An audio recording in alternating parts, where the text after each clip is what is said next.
అందరికీ వందనాలండి. యోహాను సువార్త 1వ అధ్యాయం చదువుకుందాం. ఆదియందు వాక్యముండెను, వాక్యము దేవుని యొద్ద ఉండెను, వాక్యము దేవుడై ఉండెను. ఆయన ఆదియందు దేవుని యొద్ద ఉండెను. సమస్తమును ఆయన మూలముగా కలిగి ఉన్నదేదియు ఆయన లేకుండా కలుగలేదు. ఆయనలో జీవముండెను, ఆ జీవం మనుష్యులకు వెలుగై ఉండెను. ఆ వెలుగు చీకటిలో ప్రకాశించుచున్నది గాని చీకటి దాన్ని గ్రహింపకుండెను. దేవుని యొద్ద నుండి పంపబడిన యొక్క మనుష్యుడు ఉండెను. అతని పేరు యోహాను. అతని మూలముగా అందరూ విశ్వసించున్నట్లు అతడు ఆ వెలుగును గూర్చి సాక్ష్యమిచ్చుటకు సాక్షిగా వచ్చెను. అతడు ఆ వెలుగై ఉండలేదు కానీ ఆ వెలుగును గూర్చి సాక్ష్యమిచ్చుటకు అతడు వచ్చెను. నిజమైన వెలుగు ఉండెను. అది లోకములోనికి వచ్చుచు ప్రతి మనుష్యుని వెలిగించుచున్నది. ఆయన లోకములో ఉండెను, లోకము ఆయన మూలముగా కలిగెను, కానీ లోకం ఆయనను తెలుసుకొనలేదు. ఆయన తన స్వకీయుల యొద్దకు వచ్చెను. ఆయన స్వకీయులు ఆయనను అంగీకరింపలేదు. తన్ను ఎందరు అంగీకరించిరో వారికందరికీ ఆయన తన నామమునందు విశ్వాసముంచిన వారికి దేవుని పిల్లలగుటకు ఆయన అధికారము అనుగ్రహించెను.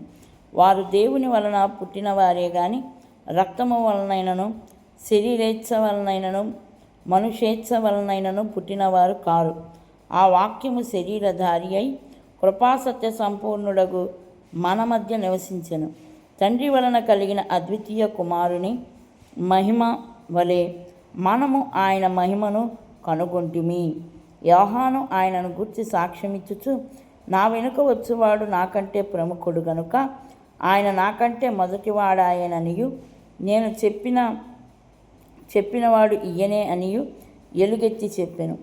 ఆయన పరిపూర్ణతలో నుండి మనమందరము కృప వెంబడి కృపను పొందితిమి. ధర్మశాస్త్రము మోషే ద్వారా అనుగ్రహింపబడెను, కృపయు సత్యమును యేసుక్రీస్తు ద్వారా కలిగెను. ఎవడునూ ఎప్పుడైనను దేవుని చూడలేదు. తండ్రి రొమ్ముననున్న అద్వితీయ కుమారుడే ఆయనను బయలుపరచెను. నీవెవడవని అడుగుటకు యూదులు యెరూషలేము నుండి యాజకులను లేవీయులను యోహాను వద్దకు పంపినప్పుడు అతడిచ్చిన సాక్ష్యం ఇదే.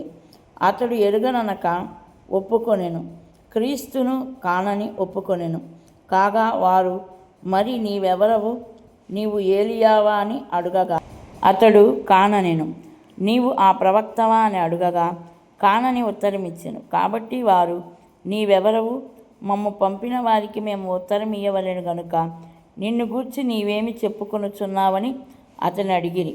అందుకతడు, ప్రవక్త అయిన యెషయా చెప్పినట్లు నేను ప్రభువు త్రోవ సరళము చేయుడి అని అరణ్యములో ఎలుగెత్తి చెప్పు ఒకని శబ్దము అని చెప్పెను.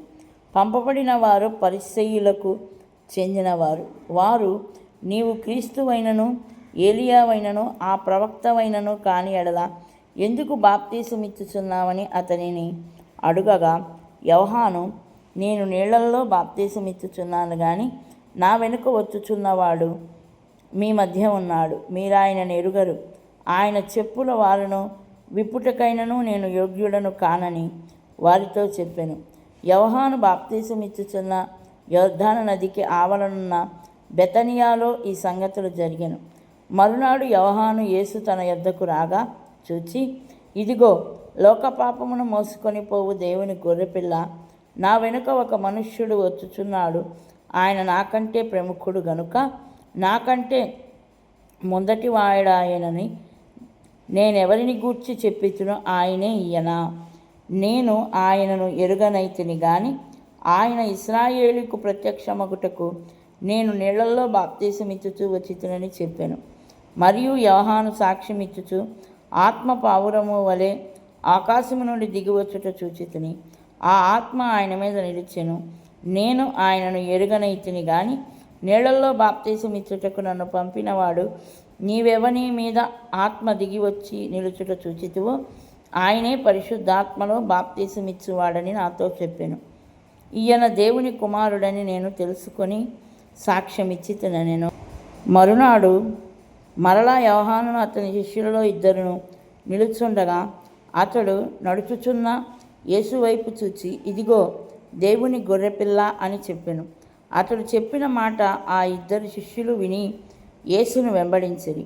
యేసు వెనుకకు తిరిగి వారు తన్ను వెంబడించుట చూచి, మీరేమి వెతుకుతున్నారని వారిని అడగగా, వారు, రబ్బీ, నీవు ఎక్కడ కాపురమున్నావని ఆయనను అడిగిరి. రబ్బీ అను మాటకు బోధకుడని అర్థం. వచ్చి చూడుడని ఆయన వారితో చెప్పగా, వారు వెళ్ళి ఆయన కాపురమున్న స్థలము చూచి ఆ దినము ఆయన యొద్ద బస చేసిరి. అప్పుడు పగలు రమారమి 4 గంటల వేళాయెను. యోహాను మాట విని ఆయనను వెంబడించిన ఇద్దరిలో ఒకడు సీమోను పేతురు యొక్క సహోదరుడైన అంద్రెయ్య. అతడు మొదట తన సహోదరుడైన సీమోనును చూచి, మేము మెస్సయ్యాను కనుగొంటిమని అతనితో చెప్పి యేసునొద్దకు అతని తోడుకొని వచ్చాను. మెస్సయ్య అను మాటకు అభిషక్తుడని అర్థము. యేసు అతని వైపు చూచి, నీవు యోహాను కుమారుడవైన సీమోనువు, నీవు కేఫా అనబడుదువని చెప్పెను. కేఫా అను మాటకు రాయి అని అర్థము. మరునాడు ఆయన గలిలయకు వెళ్ళగోరి ఫిలిప్పీను కనుగొని నన్ను వెంబడించుమని అతనితో చెప్పెను. ఫిలిప్పు బెత్సాయిదా వాడు, అనగా ఆంద్రేయ, పేతురు అను వారి పట్టణపు కాపురస్తుడు. ఫిలిప్పు నతానియేలును కనుగొని, ధర్మశాస్త్రంలో మోషేయు ప్రవక్తలను ఎవరిని గూర్చి వ్రాసిరో ఆయనను కనుగొంటిమి, ఆయన యోసేపు కుమారుడైన నజరేయుడగు యేసు అని అతనితో చెప్పెను. అందుకు నతానియేలు, నజరేతులో నుండి మంచిదేదైనా రాగలదా అని అతనిని అడగగా, వచ్చి చూడుమని ఫిలిప్పు అతనితో అనెను. యేసు నతానియేలు తన యొద్దకు వచ్చుట చూచి, ఇదిగో, ఇతడు నిజముగా ఇశ్రాయేలీయుడు, ఇతని యందు ఏ కపటమును లేదని అతని గూర్చి చెప్పాను. నన్ను నీవు ఎలాగూ ఎరుగుదు అని నతానియేలు ఆయనను అడగగా, యేసు, ఫిలిప్పు నిన్ను పిలువక మునిపే నీవు ఆ అంజూరపు చెట్టు క్రింద ఉన్నప్పుడే నిన్ను చూచితినని అతనితో చెప్పాను. నతానియేలు, బోధకుడా, నీవు దేవుని కుమారుడవు, ఇశ్రాయేలు రాజు అని ఆయనకు ఉత్తరం ఇచ్చాను. అందుకు యేసు, ఆ అంజూరపు చెట్టు క్రింద నిన్ను చూచితినని నేను చెప్పినందువలన నీవు నమ్ముచున్నావా? వీటికంటే గొప్ప కార్యములు చూతువని అతనితో చెప్పెను.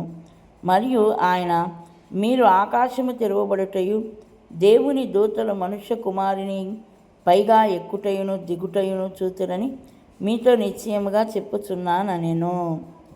ఆమేన్.